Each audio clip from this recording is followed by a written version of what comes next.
partnership between the City of Charlotte, Foundation for the Carolinas, and donors who support the arts and culture sector, Bank of America, and Corning Optical Communications. If you wish to learn more and support the museum in its effort to offer engaging programming, content, and experiences, please follow the link in the comments. Likewise, we would love your feedback about tonight's program, including your suggestions for future topics. Please click on the survey link in the comments section for a very short survey. Feedback helps us make our programs better. And now on to the program. Critical race theory developed as a legal concept more than 40 years ago. However, a debate over it has inundated school boards, state legislatures, PTO meetings, and the general public arena. Tonight, we hope to provide insights into what CRT is, what it is not, and what impact the debate is having on our students in schools. And now it's my pleasure to welcome Dr. Susan McCarter and Dr. Tehia Starker Glass for tonight's discussion. They will be our panelists. Professor McCarter's career began as an adolescent mental health counselor, juvenile probation officer, and policy analyst in Virginia. She has over 25 years of experience serving as a juvenile justice forensic expert and serves on various regional and national boards, including the National Organization of Forensic Social Work.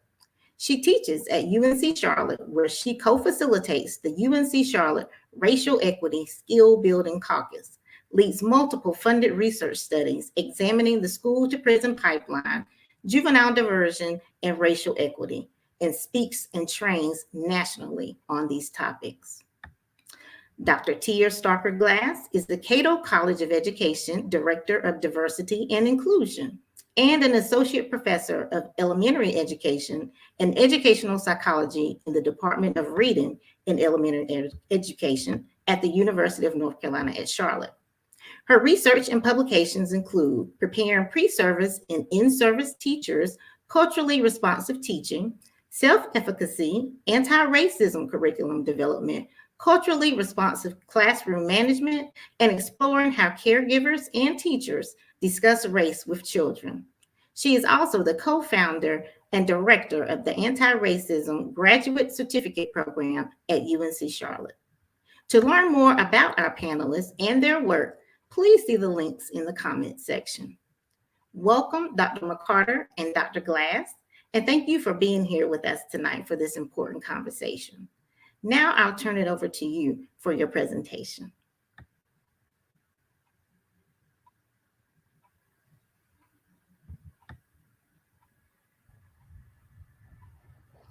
Good evening, everyone. I hope each of you are well. Thank you for joining us this evening, and we want to have a conversation this evening about critical race theory. So Susan and I have been working together for years, and we're just happy to be here and share some information with you about critical race theory that we hope gives you some insight and some understanding beyond what we may see in the news and in other places.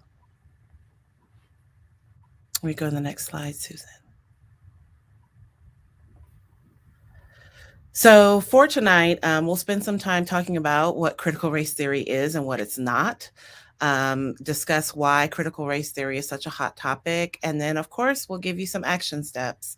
And then we will also have opportunities for question and answer and an open discussion. So feel free to use the chat if you have questions for us, and we'll do our best to answer them after our mini presentation. So what is critical race theory, right? So Derek Bell, Kimberly Crenshaw, and others spent time really looking at what race looked like in the legal field, right? This began in the legal field over 30 years ago. And then in the 90s, Latson Billings and others began to look at it in education. And so what is the impact of race in these systems that exist within our country? And so some common assumptions that we have or assumptions or facts that we know about critical race theory is that we believe that race is socially constructed, right? It's not biological. It was created by folks to create that hierarchy of who has access and privilege and who does not. Also, that assumption within critical race theory is that race is a normal feature of society and it's baked into every system and institution, including education, right? So ways that we hear about it in these kind of simplified ways, we may hear conversations about who is normal or traditional or even neutral. And if there is a normal, that means that there has to be some type of abnormal, right? And so if we are looking at that hierarchy, that means that there is someone who is above someone else. It acknowledges the systemic, right, not individual, systemic nature of racism and the reproduction of inequities and inequalities. So it is not just that one bad actor or that one bad apple who does something harmful to someone else, but critical race theory is really looking at how systems perpetuate those inequities and inequalities. Derek Bell and others also talk about the counter narratives as a way to push back against critical race theory. And so the art of storytelling, right? Hearing the perspective and narrative of all folks affected in a situation, and also then rejecting deficit ideologies of people of color, right? So we may hear, for example, Thanksgiving or the National Day of Mourning, however your perspective is and how you look at it. I work in elementary schools, and so it is this, idea we traditionally hear of Thanksgiving as a time to be grateful, and Native Americans and Pilgrims got together and they had this whole Thanksgiving thing. But the counter narrative, for example, would be, are we listening to Indigenous folks who see this as a time where we mourn the ways in which land was stolen from Indigenous folks, right? So we have to hear those counter stories and narratives to also understand and broaden this picture of what really is going on in our country. Derek Bell also talks about interest convergence. And so how this idea of, well, we'll do right, as a country, right, as systems, we'll do right when we address racism only if it's mutually beneficial. A primary example that he often talked about was integration, right? So without going into a full history lesson, there was more push to integrate schools because the rest of the world was looking at us as we were trying to intervene in other countries for different things. So it was, making sure that we are doing what we should be doing in the ways in which we are, we were currently oppressing Black folks, for example. Let's integrate so that we can look better for the rest of the world. So just one example of interest convergence. And so, lastly, it really is a theory. And when we talk about a theory, that is a lens or a framework to see race, right? So it is a theory to examine and challenge racism, period. Right? These are the ways in which we examine and challenge racism that exists in all these systems. And ignoring race is not neutrality, right? We may hear conversations about people being colorblind or systems being colorblind, but ignoring race is not neutrality, but it maintains existing racial hierarchies. And so we're trying to name what needs to be named so we can begin to dismantle the racism that exists within each structure or each system. So here are some pictures of some of the scholars over the years who have contributed to critical race theory. So that top right picture is a picture of Derek Bell. He has passed away. It may have been 4 or 5 years ago. But, as a law professor, he was the one who originated this idea of critical race theory. And then you see other scholars who are there who have kind of picked up the mantle and run on with expanding critical race theory from law into other fields.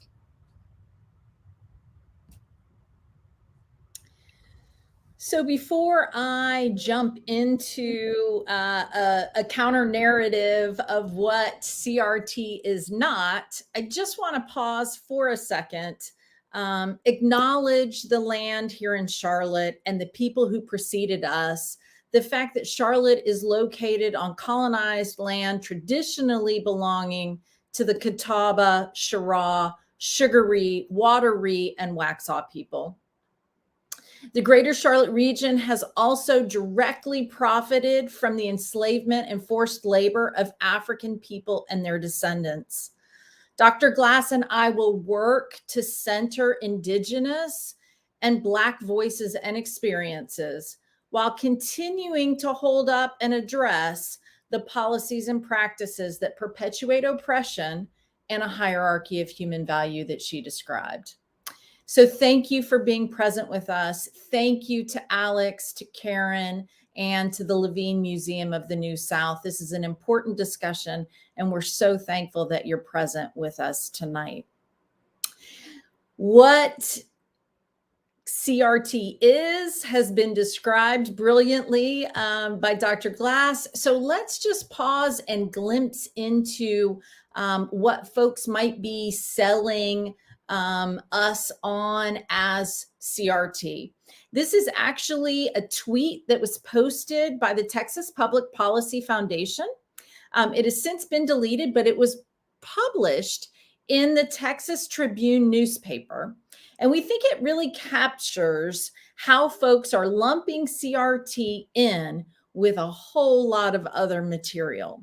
The list is long, so the font is pretty small. I'll read them for you quickly so you get a sense of the breadth. And again, the caption is how to identify critical race theory in the classroom. We don't think they're talking about the law classroom, even though we know this is a law theory, and we'll dive into that. But above the graphic, you can see that they're encouraging you to stay on the lookout for some of CRT's less buzzworthy names and language. And here's their list. Critical race theory or culturally responsive teaching, as if those are the same thing. We're going to explain how they're not. Equity, diversity, and inclusion. Cultural, multicultural competence. Implicit, unconscious, internalized bias. Social justice and restorative justice, systemic, structural, institutional racism and oppression, microaggressions, anti-racism, white privilege, fragility, supremacy, culture, and prejudice. CQ, which they explain is like IQ, only cultural intelligence. Colonialism, neocolonialism, colonizer, and decolonialism. Power structures and racial hierarchies, normative. Now, I just finished giving a lecture on inferential statistics. We talked a lot about normal distributions, but I don't think that's what they're talking about here. Think more about how Tehia just described what's normal and then what must be abnormal or atypical. Disparate outcomes and inequity, identity, allyship and ally, Afrocentric, Eurocentric, social constructs, Black Lives Matter, reparation, liberation, and ethnocentricity. Wow. So this is what we should be on the lookout, except that CRT is not being taught in K-12 schools. I never encountered critical race theory until I was well into my graduate career. So the idea, and I see Dr. Glass nodding her head, the idea that critical race theory as it is, not some of those terms that we just saw, but critical race theory, the way it is being taught in K-12 schools is just simply not true. It has the same letters as culturally responsive teaching, but I want to make sure that you can differentiate the two. Culturally responsive teaching is a pedagogy or a teaching strategy that suggests that culture is central to learning. It's central to learning. It emphasizes the importance of including cultural references in all aspects of teaching and learning. Go back to Dr. Glass's Pilgrims and Indians story. We want to see that all cultures are represented around a table, in a storybook, in the library, etc. Critical race theory is also not another term for diversity, equity, and inclusion. For those of you who may be less familiar with teaching terms, CRT is also not synonymous with social emotional learning. Social emotional learning is the process of developing self-awareness, self-control, and interpersonal skills. These are sandbox, playground beginnings of learning, and definitely not CRT. It is not a technique to indoctrinate children to reject their country and its history. Quite the contrary, it is part and parcel of learning American history. It is also critical, right? That's part of the word critical race theory. So the goal is critical thinking, which is informed analysis, the ability to synthesize information. And it's indoctrination, on the other hand, is just wholly accepting something without questioning. And that's not what CRT is. Finally, it is not about making people feel bad for what they are. It is not about guilt and shame. You can reach an understanding of your own racial identity without guilt or shame. In fact, guilt is pretty useful. I mean, it's pretty useless. But empathy, on the other hand, can be rather powerful. It can be empowering and connecting. So tonight, we hope that you take away some critical thinking and perhaps some empathy as well. This is a photograph from the Education, Not Indoctrination rally, which was held at the Loudoun County Government Center on June 12th of this year. It was held in Leesburg, Virginia, which is where Loudoun County is situated, and had about 200 in attendance. The rally was planned by the Heritage Foundation and Parents Against Critical Race Theory. It was organized in order to stop the teaching of CRT in the Loudoun County Public Schools and to recall 6 out of the 9 school board members in Loudoun County. Rally attendees had other acronyms besides the list that I just showed you. In fact, if you Google these images, you'll see there's a gentleman holding a sign that says no CRT, and he's defined CRT as cynical, racist tyranny. So in covering this rally for the Federalist, writer Gabe Kaminsky suggests that this rally was more than just about children and what they're learning, the terminology that they're learning in the classroom. And on that, I could not agree with Gabe more. He goes on to say that in his words, the rally was about 2 fundamentally different visions of America. One, saying that America is infested with systemic racism and implicit bias. The other saying that people should not be defined and criticized by and for the color of their skin.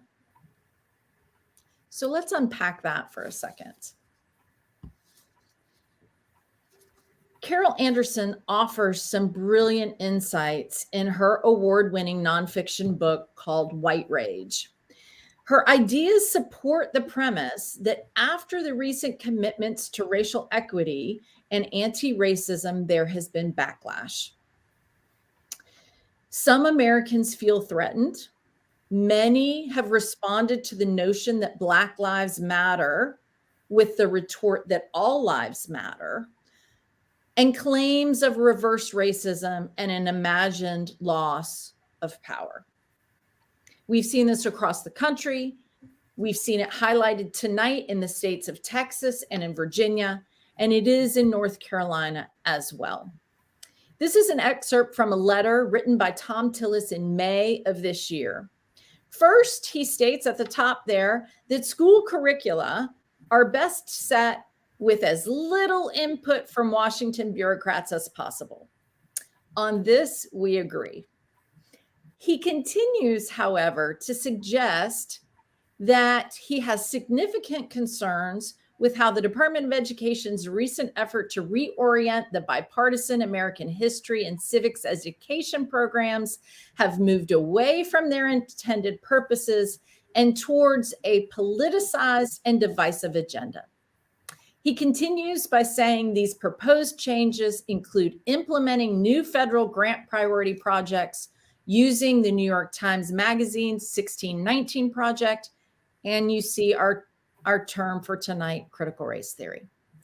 Americans do not want their tax dollars diverted from promoting the principles that unite our nation towards promoting radical ideologies meant to divide us. Dr. Glass, what should we do? The irony of it all, that, he says politicians shouldn't have a conversation, have a say or weigh in it, but he's actually weighing in. Yeah. So it doesn't, I'll keep going. So what can we do about this? It begins with us doing our own personal work. We have to explore our own biases and learn historically accurate information. Again, to the point of a couple of weeks ago being Thanksgiving as the same example. Do we see it as this time where we give thanks, or are we looking at historically what has happened to our Indigenous folks across our country over time, right? If we want to talk about this idea of pilgrims and Indians, do we know what really is going on?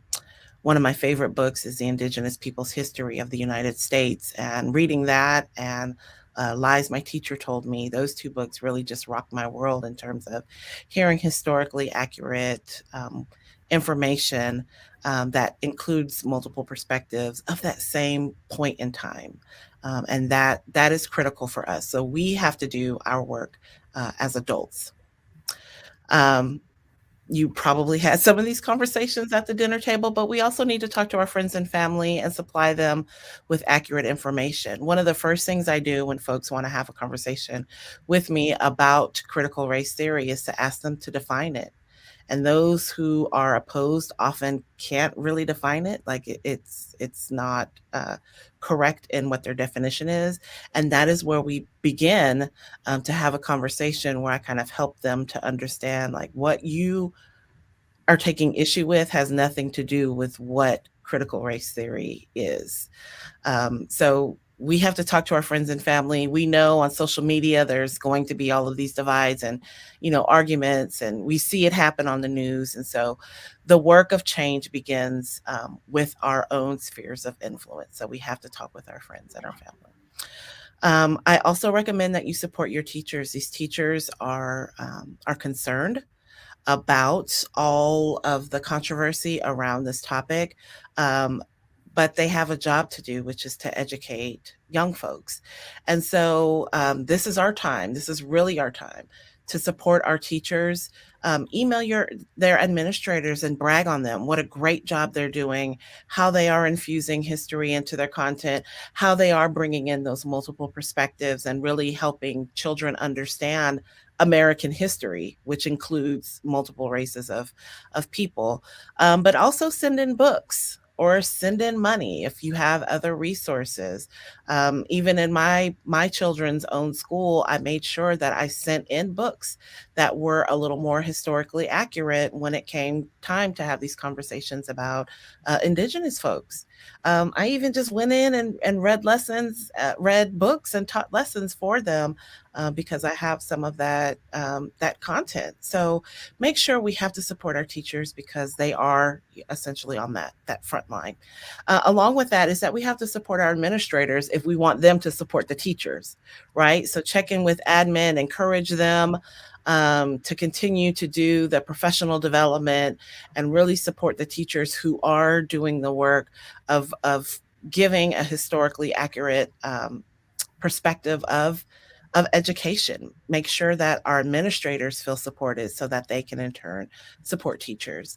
And then lastly, and always, with all the changes and things that have been going on, right? call or email your lawmakers, your school board members, your city commissioners, anyone who has some political power or sphere of influence.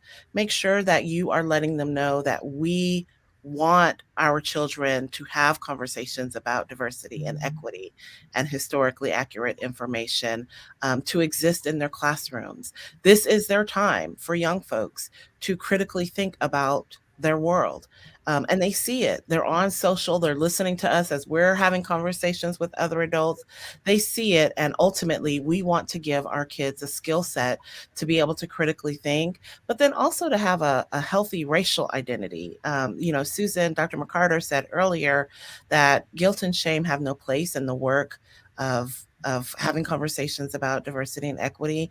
And so that also includes white children, right? We want them to have a healthy racial identity as much as we want our children of color to have a healthy racial identity. So we have to be able to have these conversations so that they can critically think and see themselves as a part of history and an opportunity for them to be the change makers in what they see they don't like, right? So we have to give them some of that skill set to be able to do it. And it exists in classrooms.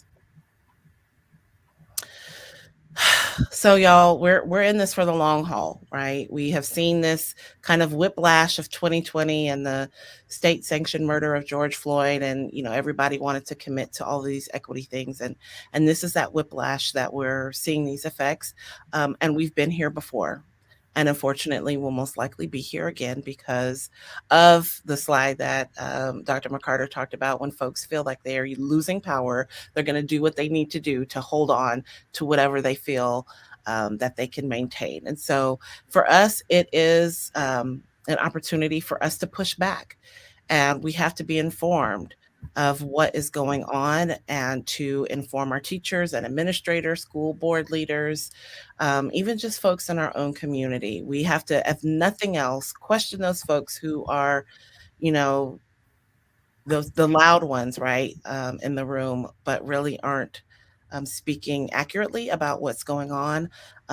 Let's make sure that we push back and we are informed so that we can counter some of that noise that is going on. So some resources for you all, some places where you can organize because we cannot do this work alone. If you are not familiar with CREED, which is a center out of North Carolina, I recommend that you look them up, similar to, and along with, I should say, the Urban Education Collaborative at UNC Charlotte. As always, Race Matters for Juvenile Justice is always doing great work. Every Child NC is another organization that is really focusing on equity and what it looks like in North Carolina. And then, of course, it's not even a shameless plug. It is a plug for my own program that my colleague and I created and run, and that is an anti-racism graduate certificate program. It is 4 courses, 100% online, and it is all asynchronous. So feel free to check out any of those resources so that you can be in community with folks who are willing to push back against the folks who take so much issue with this idea of critical race theory being in schools. Those are our image sources. And so thank you for our brief mini presentation. And now I know I will pass it back over to Karen so that we can have some conversation and do some Q&A. Wow. Thank you so much, Dr. Glass and Dr. McCarter, for sharing that information with us and clarifying what CRT is, what it isn't. The fact that really it is not a program or a curriculum, it's more of a way of thinking and a way to challenge racism here. And so with that, I think I'll ask Dr. McCarter, what is the value of teaching our students about systemic racism? I know you all mentioned building critical thinking skills, developing empathy in our students, but speaking in terms of teaching our students, what is the value of systemic racism, teaching them about systemic racism here in this country? That's a great question, Karen. Wasn't it, I think it was Winston Churchill who said, those who fail to learn history are doomed to repeat it. In American history, We've had almost 250 years of slavery. We've had almost 90 years of segregation, and it's been less than 70 since we've passed that. So I think it's really important to learn what's happened before now. What's happening in 2021 is accumulation of what preceded those events in history. As you heard from my comments before, I'm really big on defining things. So I think, Karen, it's really important, as we talk, that we define what systemic racism is. The way that I look at it, systemic racism are norms, practices, and policies that are in a system which advantage one racial or ethnic group and disadvantage another racial or ethnic group. In America, we've been doing this since the 1600s, when we had differential treatment in the colonies. You can fast forward and see prominent examples of systemic racism through redlining, through racial covenants. And these are not all just historical examples. If you come to the present day, the work I do in the school to prison pipeline continues to highlight what systemic racism is and give pertinent examples. To me, there's also a value in teaching this personally. As a person of faith, I subscribe to an abundance model, not a scarcity model. I don't think that there's not enough power to go around. I can share my power. We can all share with one another. We recognize that our collective is stronger than the individual.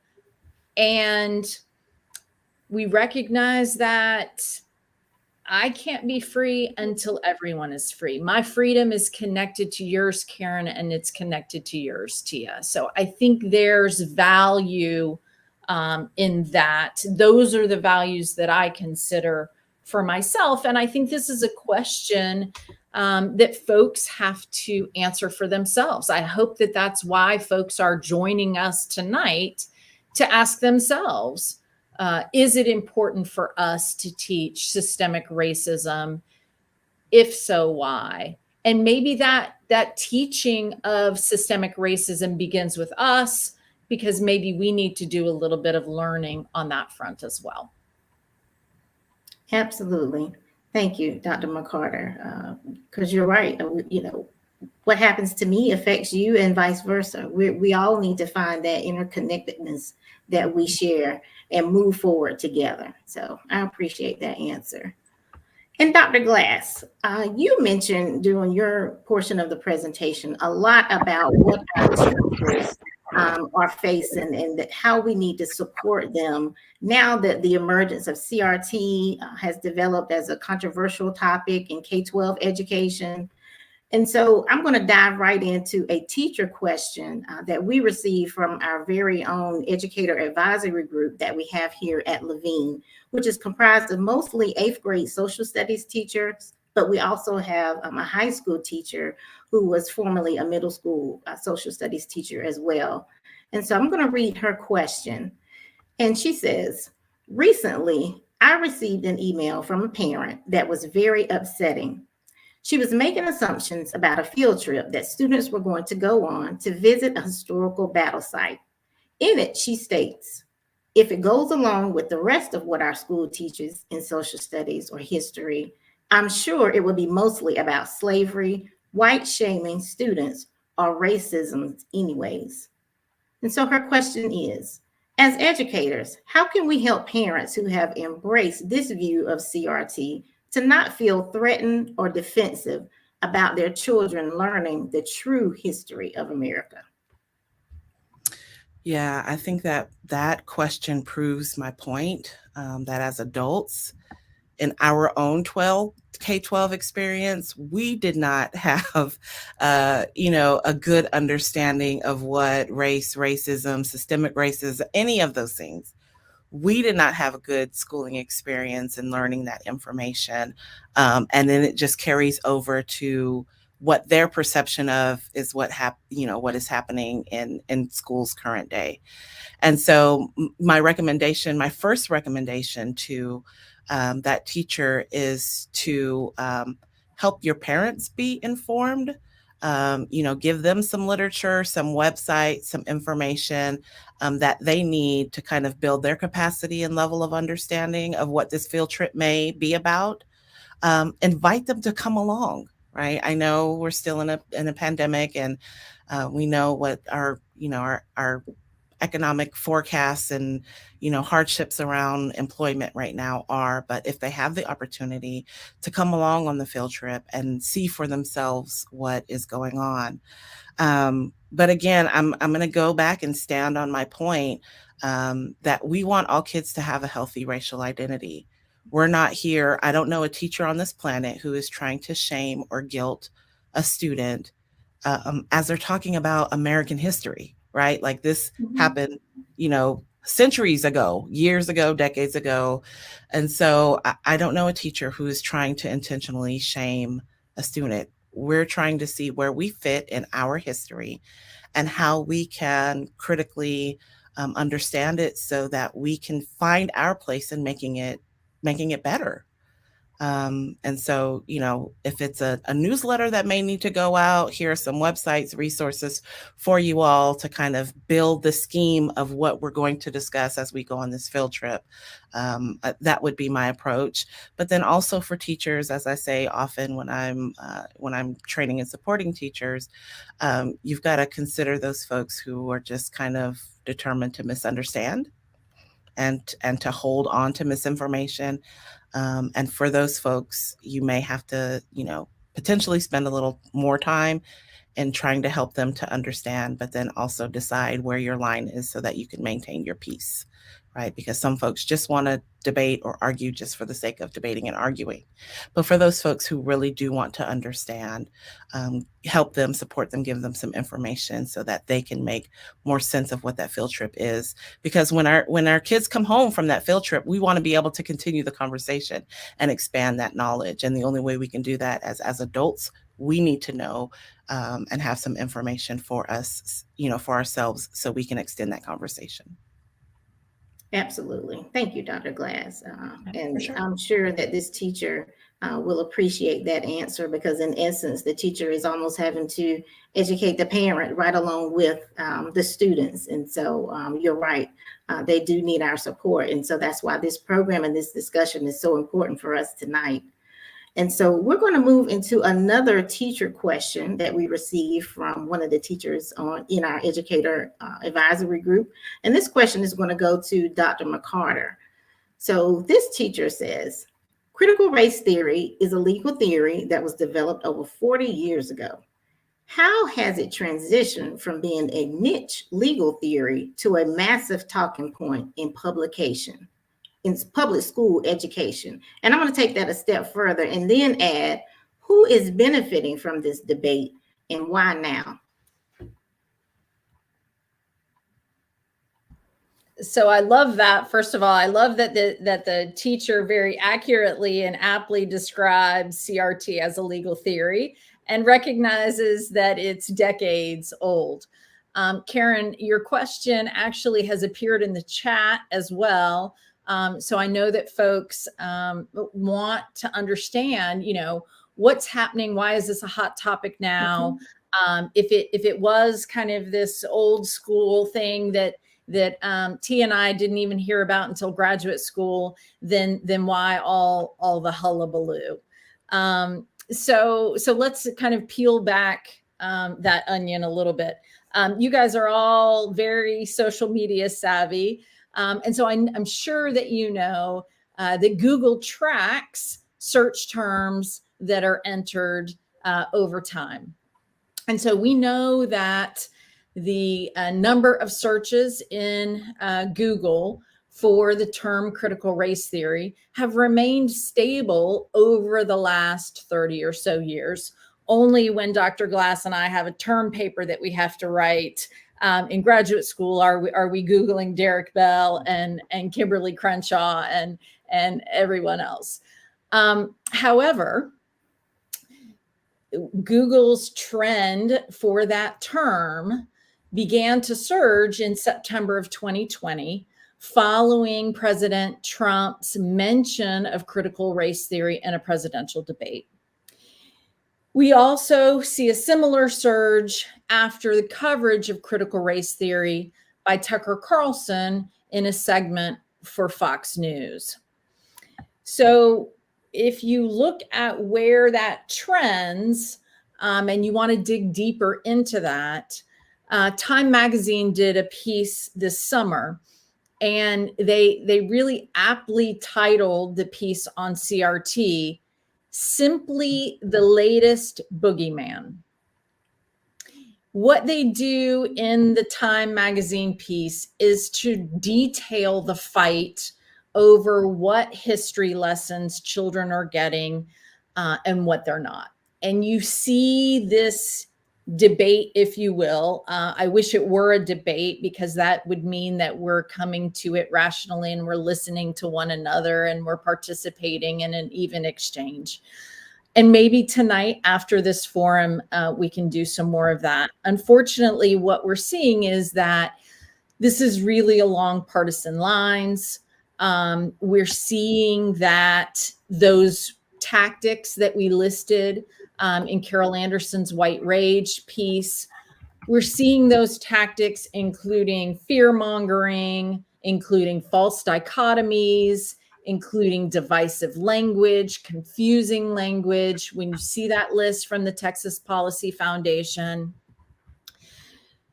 those are distractions designed to keep us from talking about the critical issues that are facing us today. It's a smoke and mirror technique. And tonight's session is all that more important to learn what CRT is and what it's not. Maybe, as Tehia said, we need to reflect on what we were taught, what we were adequately prepared with in our spheres, and what we don't feel confident in discussing. I'm watching those conversations happen in the chat as well. And little did you know that Dr. Glass and I would provide you with gift-giving ideas as well for this holiday season. Definitely lies that my teacher told me, James Lewin, for all the folks who need some good grounding in the multiple perspectives of American history. That should be top on your list. Thank you, Dr. McCarter. And I love that people are really conversing in the chat and sharing even more resources that can help us all learn and grow and really just find out the facts and know for ourselves some of the history that we weren't taught, and pass that along to our children and people in the community. So I love that's occurring in the chat. Another question for Dr. Glass. How does the CRT debate that we have been discussing, that we've been hearing a lot about, particularly since this last spring, compare to other historic clashes over education and curriculum? Are there any useful parallels or lessons that we can learn? Yeah, so this, education has been a debate for as long as we have had education, even deciding who gets to be educated and who does not get to be educated, right? If we think back to enslavement, it was even illegal for enslaved folks to read. It was illegal. If you were caught with a book or even writing in the sand, you could be arrested. Right. So we have seen already this hierarchy due to racism of who has access to basic knowledge and basic information and who does not. We can think about it when it comes to segregation and integration, right? Who gets to go to what types of school, who gets the newest books or resources and who does not.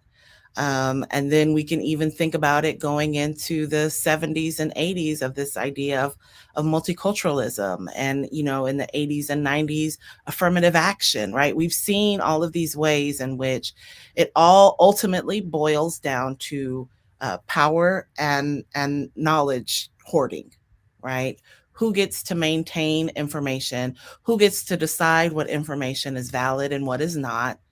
and who and how that information gets passed on to young folks in this context. And so we have seen it. We have seen the bullying. We have seen the fear mongering. We have seen policies and practices come into play to restrict some folks from getting access and others from getting that access.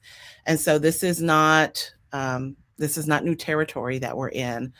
This is just the new circumstance in which we're living it.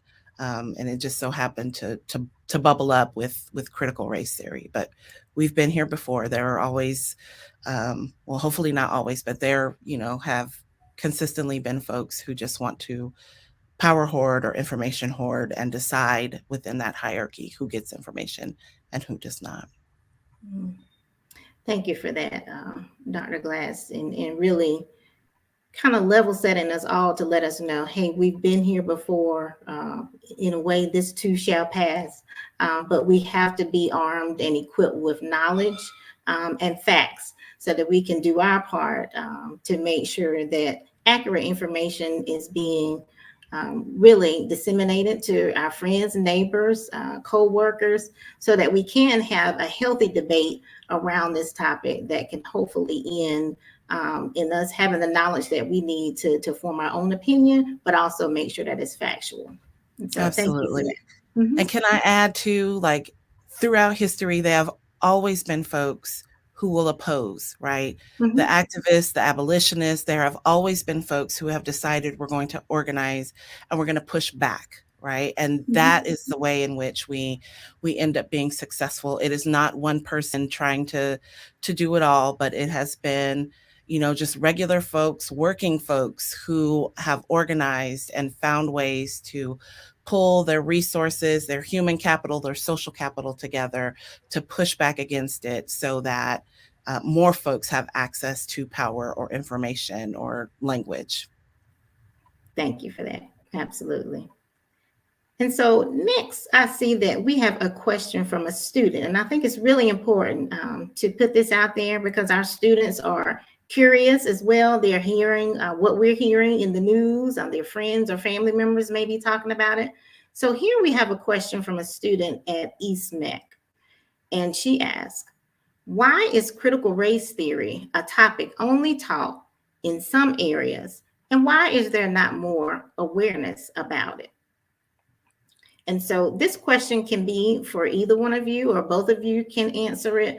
But I just want to point out that this question is, again, coming from a student, and she wants to know factual information for herself as well. I know, Dr. McCarter, you mentioned earlier, you clarified for us that critical race theory is not currently taught in K-12.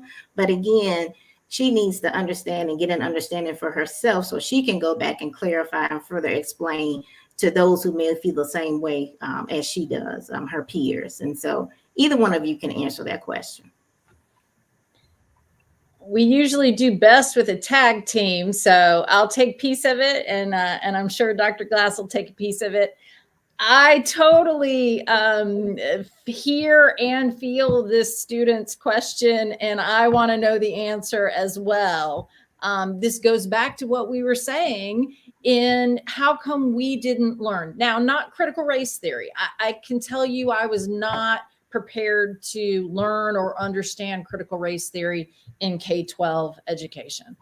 But why aren't we, as Dr. Glass mentioned, getting a better understanding of systemic racism, getting a firm understanding about our own racial identity, and doing some of that social emotional interaction?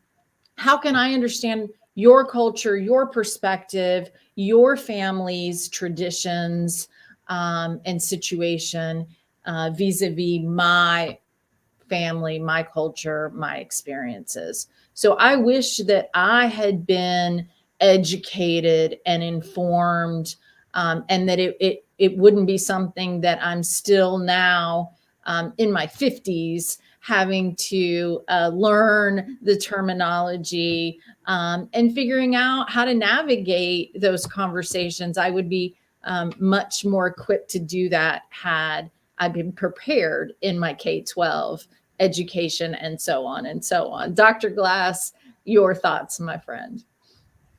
Yeah, I completely agree.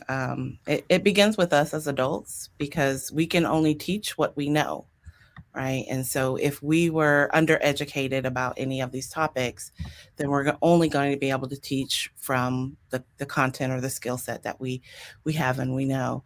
In my field, we will always advocate for, thinking about racial identity, but even looking at gender and sexual identity and orientation, language, citizenship, all of it, all of those conversations could and should be happening in classrooms, beginning just with skin tone, right? Just looking at kids and seeing how their skin tones may be different. And that could be the start into really being able to then dive into what race is and then what racism is and how it looks in our country, right? But again, if we don't have that skill set as adults or teachers, it's going to be difficult to have those conversations. But once we do have those skill set and that content expertise, it shouldn't just be showing up, for example, in a history or a social studies class. It could very well show up in math. It can show up in language arts. It could show up in spelling. It could show up in science. It really could show up in the ways, in any content area, if we again have that knowledge base to be able to do it, which means as adults, we have to get more informed and more educated so that students can see themselves across content areas, right? It should and could show up across every topic or content area that they're learning within their classrooms. Thank you, Dr. Glass. And as we can see, that student is well on her way to not only being a leader in the future, but right now. And so kudos to her once again. And I'm going to give a final question to Dr. McCarter, and then we're going to take a few questions in the chat because I know our time is winding down. And so, Dr. McCarter, Charlotte is a city that is experiencing a rebirth or rebranding, if you will, around becoming a more equitable and socially aware city to learn and grow. Why should the average local citizen care about the implications of CRT? That's another great question, Karen. You're full of them tonight. And it's also a question that I've seen in the chat as well. So I'm hopeful that whoever posted that in the chat is hanging on for us to discuss it. I think the best answer to that is, as we've learned tonight, this conversation isn't really about critical race theory. This question is about your vision of America's past and your vision of America's future and Charlotte. What are your personal and professional values? What homework, to Tehia's point, or due diligence have you done to educate yourself? Are you interested as a Charlottean in your community becoming more racially equitable? And if so, what are you doing to that end? If you need resources, if you need connection, if you need action steps, they're available.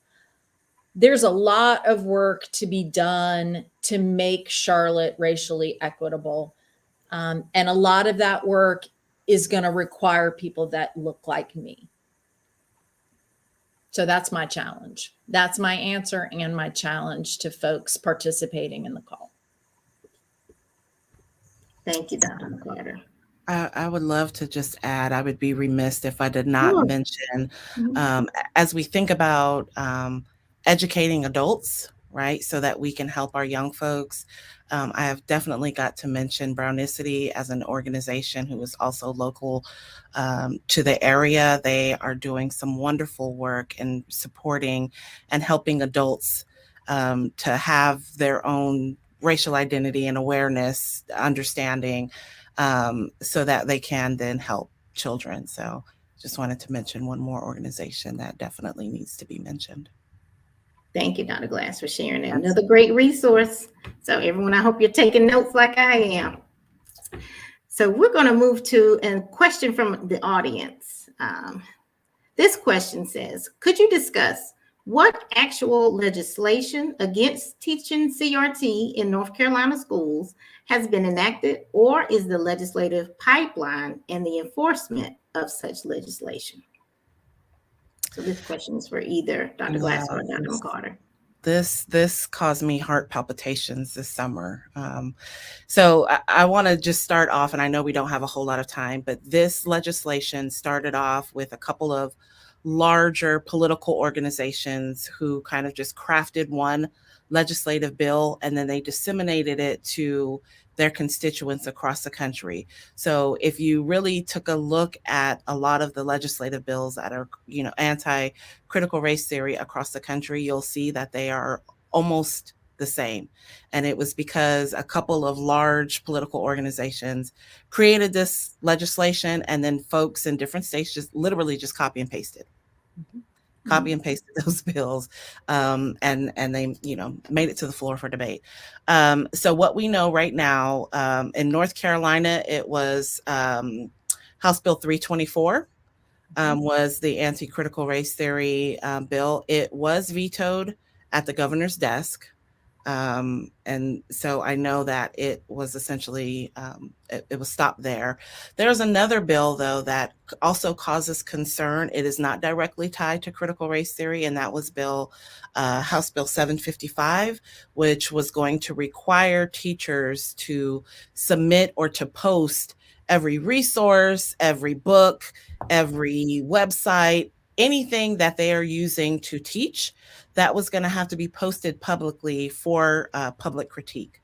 And that is problematic when we think about our teachers who already have 5 million jobs and are completely underpaid. So that bill was also problematic. So it's been a little while since I've taken a look to see what has happened, because sometimes a bill doesn't pass and then some of it gets slid into another bill. It's been a little while since I've looked to see. But you still have, because of the social connotation of it, you still have teachers who are a little more afraid to do the work that they committed to in 2020, right? So they are a little more concerned. They're trying to tread a little more lightly in terms of what they teach. But then you have some teachers who are completely committed to this because this is the instruction that they know that their students need. But from my own personal knowledge, I know 324 didn't make it past the governor's desk, and I have not checked on 755 recently. Okay, thank you, Dr. Glass. We'll keep watch on these bills and continue to provide information as we learn. So thank you for that. Absolutely. And I think we have time for one final audience question, and this question says, could you suggest books for all ages of children that will help them to understand? It says, I have 2 baby grandchildren. I'd love to start them off in understanding. Love that question.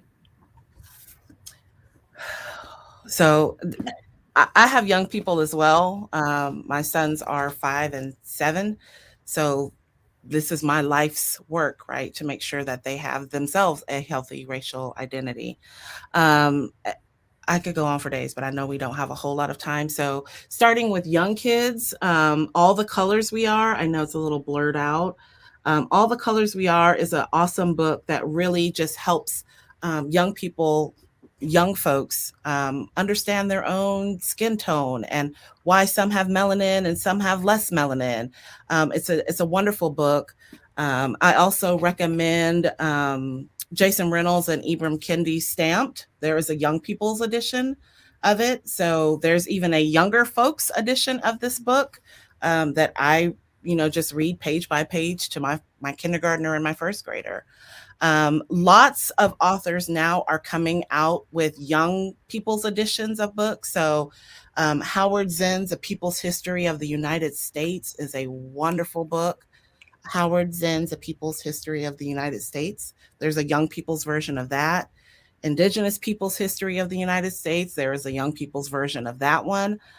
So even for the adults that are, on all of our platforms right now, I recommend reading the young people's version first to give you just kind of a basic foundation, and then go read the adult version of it to kind of fill in more of the gaps or to give you a little more specificity.